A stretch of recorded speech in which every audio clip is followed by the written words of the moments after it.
Hello everyone, আজকে আমাদের বাড়িতে আসবে আমার দাদা।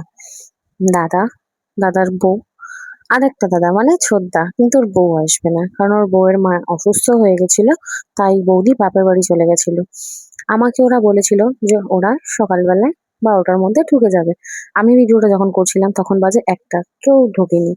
অ্যাট লাস্ট যখন 1:30টা বাজে তখন আমার ছোড়দা আগে এলো। তাকে দেখে তো চিনি একদম সাদমায় চলে গেছিল। তারপরে আস্তে আস্তে আমার বড়দা, বৌদি দুজনেই এলো। বিশ্বাস করো ওদেরকে দেখে না আমার ভীষণ ভালো লাগছিল, কারণ সচরাচর আমাদের বাড়িতে কেউ আসে না। ওরা এসছে তাই আমার খুব ভালো লাগছে। এবার ওরা যখনই এসছে, চিনি একদিকে দাদাকে বলছে পা চুলকা, এদিকে মেরি বলছে গা চুলকা। এমনি কুকুরকে ভয় পায়, তার মধ্যে ও যে এটুকুনি করেছে এটাই অনেক বড় কথা। কিন্তু ছোদ্দা খেতে বসে ওর অবস্থা খারাপ। ও একবার সোজা হচ্ছে আবার খাচ্ছে, একবার সোজা হচ্ছে একবার খাচ্ছে। ওদের সাথে আমিও খেতে বসেছিলাম, আকাশ চিনিকে খাইয়ে দিচ্ছিল। কিন্তু আমার রান্না খেয়ে আমার দাদা কোনোমতেই বিশ্বাস করছিল না যে এই রান্নাগুলো আমি করেছি। হ্যাঁ, রান্না বলতে মনে পড়লো তোমাদের জন্য একটা অ্যানাউন্সমেন্টও আছে। সেটা আমি একদম ভিডিও শেষে বলছি। কিন্তু ওরা তখনও বিশ্বাস করতে পারছে না যে রান্নাটা আমিই করেছি। আমি রেগে গেছিলাম বলে আমার বৌদি সান্ত্বনা দিয়ে বলছে, "দেখ তুই এত ভালো রান্না করেছিস যে তোর দাদা বিশ্বাসই করছে না যে তুই করেছিস।" এতটুকু বিশ্বাস আমার প্রতি মানে এতটুকু বিশ্বাসের বউ নেই।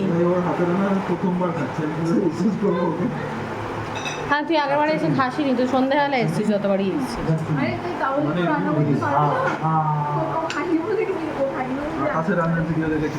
আমার ছোটার অবস্থা টাইট হয়ে যাচ্ছিল খেতে খেতে, তাই ওকে বললাম দাঁড়া তোর একটা ভিডিও করি যে তুই খেতে বসে তোর কি অবস্থা হচ্ছে, নাকানি চুবানি।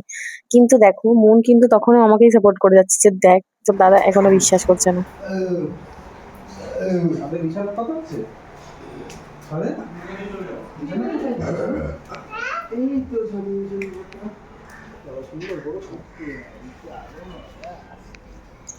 বা ছাদটা বেশ সুন্দর তো।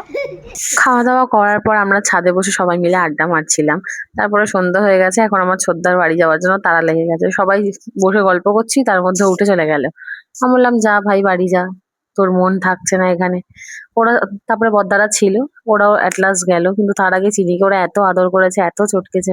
চিনিরও যাওয়ার সময় মনটা খারাপ হচ্ছিল, ও চাইছিল না যে ওর মামারা যাক, কিন্তু ওদেরকে যেতেই যাওয়ার আগে মন বলছে ওর একবার পেটে ব্যথা করছে, একবার বলছে ভাই আমার মাথা ব্যথা করছে, দাদা বলছে বাড়ি চল তোকে সব ওষুধ খাওয়াচ্ছি আমি, একবার বলছে ওষুধ খাবো, একবার বলছে ওষুধ খাবো না।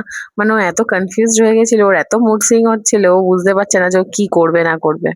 আর আমার বিয়ের পর থেকে আমার বাড়িতে কেউ আসে না আমার বাড়ির থেকে, তাই জন্য ওরা এসছে, আমার খুব ভালো লাগছিল যে অ্যাটলিস্ট কেউ তো এসছে আমার বাড়িতে দেখা করতে।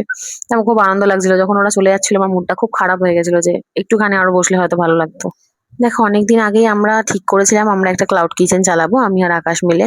সেই ক্ষেত্রে আমরা সেরকম কাজও করছিলাম, কিন্তু মানে হঠাৎ কোনো কারণবশত, আমাদের নিজেদেরই ব্যক্তিগত কারণবশত আমরা সেই জিনিসটা বন্ধ রাখি।